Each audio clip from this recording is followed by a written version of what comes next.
The biggest problem holding most small businesses back isn't getting more leads or even closing new customers. It's keeping the clients that you have. And this is the spiral that most businesses find themselves in, where they have to keep getting new customers and the bottom line is still staying the exact same. So in this video, we're going to talk about a few ways that you guys can fix that. So number one actually starts before this person becomes a client in the first place, and that is during the sales process. Oftentimes people are so quick to try to close somebody that they don't actually listen to what the customer is saying or ask them the right questions to figure out, okay, what is your main problem and what is the root cause of that problem. Now, if you don't actually identify that, you could be putting them into the wrong service. Therefore, they're not going to be satisfied and solve the problem that they're going to solve. So then they're going to leave, or you're not going to get to the root cause. And then again, you're not going to get a satisfied customer. So during that sales process, you want to make sure you're accurately identifying what is the problem that they're here for. And then during the servicing of that, you want to make sure that you are hitting on that and satisfying that customer's need. When you can do that, they're going to talk more about you. They are going to stay for a lot longer. Now, sometimes they don't actually know what the root cause is, or they may not know why they're there for real, right? They may say, oh, you know, I'm here for, I want to lose 5 pounds. But in reality, it's so much deeper than that. So your goal as the expert is to dig deeper, is to find that real root cause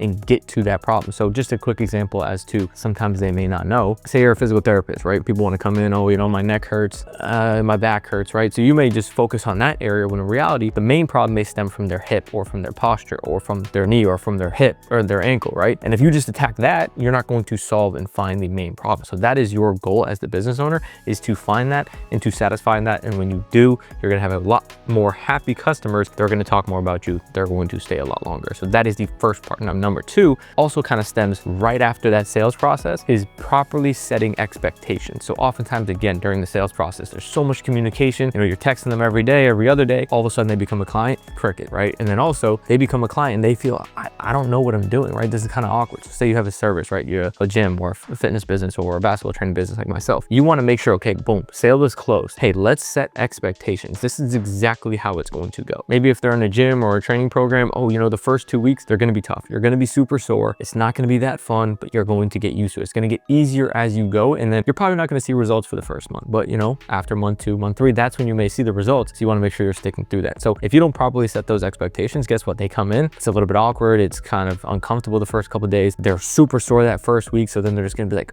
that's, you know, this doesn't feel right for me. I'm super sore. I don't know if I'm doing things right. They're not going to feel like they're on the right path, right? So then they're just going to be a lot more likely to leave. But when you can properly set those expectations, regardless of what your business is, right? Say you're helping people grow their social media, you know, first couple weeks, you may not see that much progress, but all this stuff is going to compound. We're going to be getting data, which we can then improve upon, which is going to help our growth further down the road. So again, same thing in that situation, but they may be like, I'm not getting the results. I'm not seeing it. I'm not seeing these results. But when you tell them, hey, that's what's going to happen, they know, okay, I'm actually on the right path. This is exactly how it's going to go. I just need to stick the path. But if you don't tell them, that's when it gets a little awkward. That's where they feel like I'm not getting what I signed up for.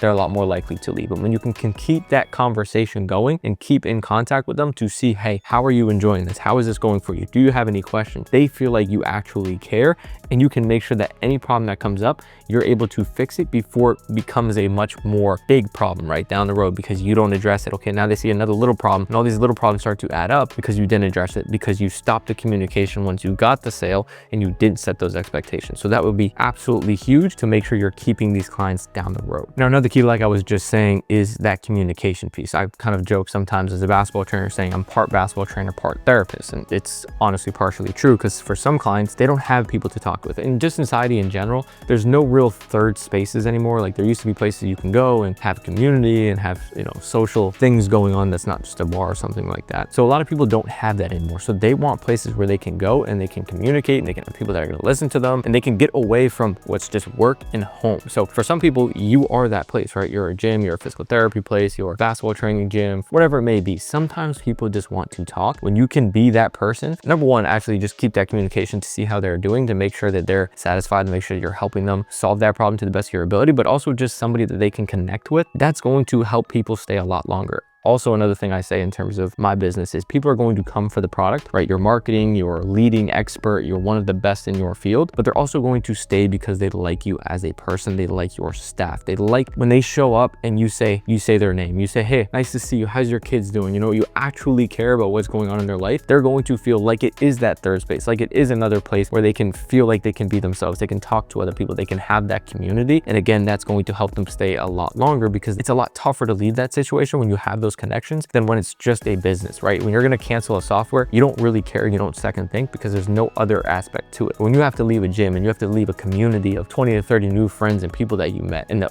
owner that you really enjoy talking to and you see on a daily basis, it's a lot harder to leave that situation. So that communication and just being likable, just paying attention and trying to actually care about other people goes a very long way. Don't just be transactional and then essentially forget about them. That's why people are also going to leave. Now, the next one comes down to the product itself. Sometimes you do a really good job solving the problem and then there is no more problems that you need to solve, so then they leave. So your goal, okay, figure out what is the first problem that you are going to solve. What can be the next problem that I can solve once I solve that problem, right? So for some people, say you want to come and lose 10 pounds. Boom, they do it in the first 2 months because you're great at what you do. Okay, what's the next problem? If that's all they're there for and you don't keep that communication and say, hey, you know, you're close to getting to that goal, let's set another goal. Let's do this, let's do that. Here's the next problem that you may be facing. And they're like, oh yeah, that's actually true. That is what I'm facing. Then boom, you can provide that service. So sometimes it's not even that you aren't good at what you do or you're not doing all the things we just talked about. It's you're actually solving the problem so well that people then leave and don't need to come back. Now, for some things, that just may be how it is. But if you can figure out, okay, what can be the next problem down the line that I can solve,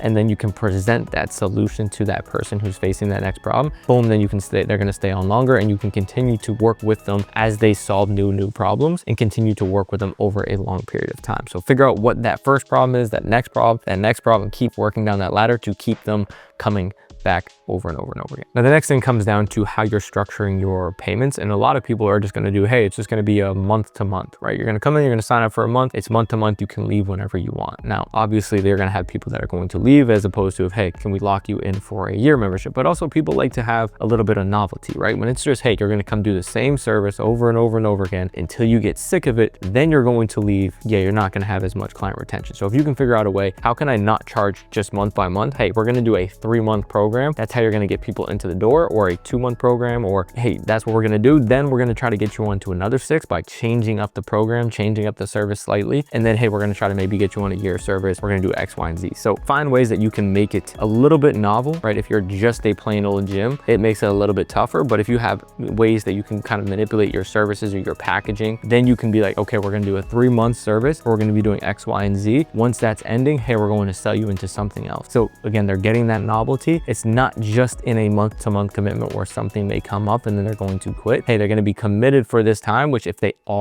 do, hey, 3 months, what are the chances that they get the results that they want? Obviously a lot higher. So then they're going to be a lot more satisfied with the service and be a lot more likely to re-sign up. But if they just do the first month, obviously you're not going to see that much results in a month. So they're going to be a lot more likely to leave. So when you can package your pricing and your servicing this way, it's going to be a lot more interesting, a lot more novel for clients, and it's going to be a lot better to keep them for a lot longer. Now, the last one just comes down to the product itself. Usually the product just sucks. So figure out a way, how can I make my product better? If you're not servicing and accomplishing your clients' goals to a high degree, everything else should not really be your worry. You should not be running ads. You should not be trying to get new customers until you can focus on how can I, with a higher degree of certainty, solve my client's problem. Sometimes it's because you're going too wide. You're trying to appeal to everybody. You're trying to serve everybody. Instead of let me focus on this niche first, get really good at that, and then I can slowly start to branch my way out and go a little bit broader in terms of the market. And then again, make sure I can service that client, and then okay, go wider. So again, sometimes people try to go too wide too early. So there's so many different situations where they're not able to very confidently and with a very high success rate solve that problem for that person. So again, you have a lot of people who are getting a half-ass service, a service that's not great, it's good, but then they're just going to go to the competition who's great at just that one thing. So focus on your niche, do it really, really well. If you're not good at it, learn, get as much experience, get customer feedback. Hey, what can I do better? What during this process can I improve? Can I improve the communication? Can I improve the tools that you have? Can I improve the knowledge that I have, the communication frequency, whatever it may be? Get customer feedback, learn, books, mentors, podcasts, videos, reps, do it as much as you possibly can, get really good at that. Again, then you can start to be a little bit more broad, appeal to the masses a little bit more. So really, until you can fix that retention problem where if people are leaving, you need to figure out why. You essentially have a sinking ship. You need to plug that hole first before you worry about going any further. So once you can get that down, you have a very good, solid client base that are sticking for the most part. Yeah, you're always always going to have some people coming and going. But when you can fix that, then you can worry about ads. If you're running ads, you're trying to get a bunch of leads and this isn't solved, they're going to be leaving just as fast as they're coming. So just fix that first. Then you can start to worry about, okay, let's focus on the marketing. Let's focus on running paid ads. Then that's when your business is going to start to grow. So fix this problem first. Again, it can stem from anything from your product just not being good, to the sales process, to your payments, how you're structuring that, to a whole bunch of other things. So make sure you fix that first, then worry about everything else, and you guys will most likely grow your business. So if you like this video and you guys want your own personalized business evaluation, I have my website down below. You guys can schedule a free call. We'll go through that and see where maybe you guys can solve some of these problems yourself or any other problems your business may be having. So hope that helped. See you guys in the next video soon. Peace.